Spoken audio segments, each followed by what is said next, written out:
Hey, it's David Griffin with SCT Performance and Bully Dog. We're going to be showing you how to use vehicle functions on your tuning device. First thing we want to do is plug your device into your OBD2 port using the provided OBD2 cable. The OBD2 port will be located on the driver's side under the kick panel. When the device powers up, you're going to see it comes to the main menu, and the third option down is vehicle functions. So we're going to scroll down and choose vehicle functions. You can see here there are three functions that come up: read DTC codes, clear DTC codes, and special functions.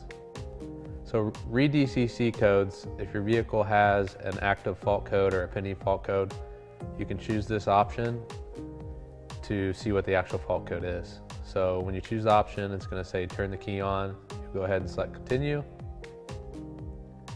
You can see here the vehicle we're in today does not have any active fault codes. So if it did have an active fault code, it would actually tell you what that fault code is.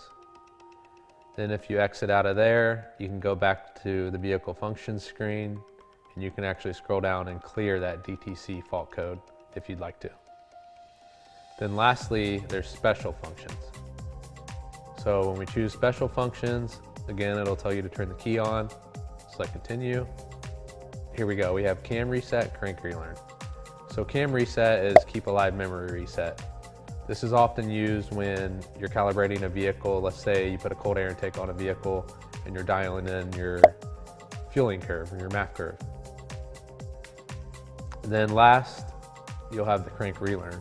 Crank relearn is often used when you install a new engine in a vehicle or heavily modify the vehicle, such as changing camshafts, timing gears, oil pump gears. It's a good idea to go ahead and do a crank relearn. When you choose that option, it'll walk you through the steps of doing the crank relearn. It's pretty straightforward. And that is all for vehicle functions.